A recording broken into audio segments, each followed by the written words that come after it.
Nabay panahon sa imong kinabuhi nga murag gusto ka na unta mo sugod pag-usab pero wala pa ka kahibalon saon. Kanang gusto ka magbago, gusto ka mag-serve balik sa Ginoo, pero murag naapay kinahanglan na yohon una sa imong sulod.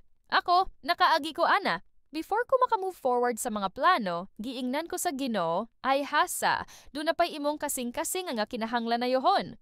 Lisod pero maugyud ang kamatuoran. Before God leads us to victory, He often leads us to renewal. Usahay, gusto dayon ta moadto sa Jericho, sa atong mga kadaugan, sa mga resulta, sa mga damgo nga gusto nato makabot. Pero kalimtan nato nga ang Ginoo dili lang interesado sa atong success, gusto niya nga maandam ang atong espiritu. Kita pareha sa mga Israelita. Nakaabot na sa yutang saad, pero wala pa'y kalinaw kung walay pagkabago sa kasing-kasing. Before the blessing comes preparation. Before the battle comes renewal. Sa Joshua 5, human nga natawid nila ang Jordan. Wala dayon sila gipadulong sa gubat. Giingnan una sila sa Ginoo nga magpahulay og magpakahinlo. Ang Ginoo nagsugo kang Joshua nga circumcise ang tanang lalaki, nga natawo sa kamingawan, tanda sa bagong tipan o covenant nga ilang pag-apil balik sa plano sa Ginoo. Kaysa panahon sa ilang paglaag sa kaming-awan, nakalimot na sila sa mga sagrado nga panumpa. So before sila makig-away sa Jericho, kinahanglan una silang ma-restore sa ilang covenant with God. Pagkahuman, giingon sa Ginoo, "Today I have rolled away the reproach of Egypt from you." Joshua 5:9. Mao nga gitawag nila ang dapit nga Gilgal, nga nagpasabot og rolling away. Grabe ka makapahinumdom, di ba? Ang Gilgal mao ang lugar diin ang kahapon gi-rolling away, ug ang bag-ong kinabuhi nagsugod.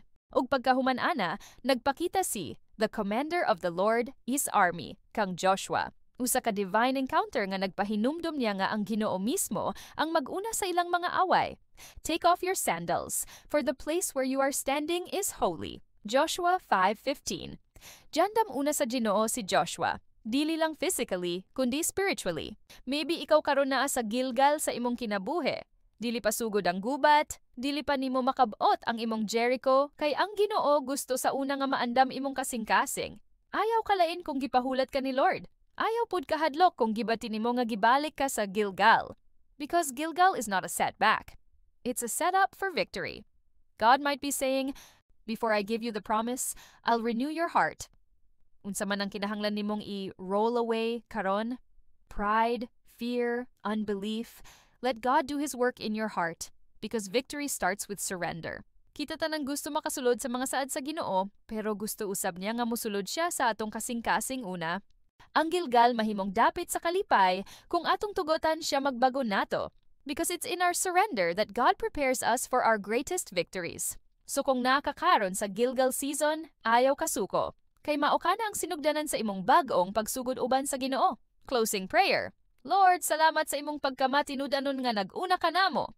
Pasayloa kami kung usahay gusto mi diretso sa kadaugan ug makalimot sa pagpangandam sa among kasing-kasing. Renew us today, Lord. Roll away our fears and sins and prepare us for your promises. Sa ngalan ni Jesus, Amen.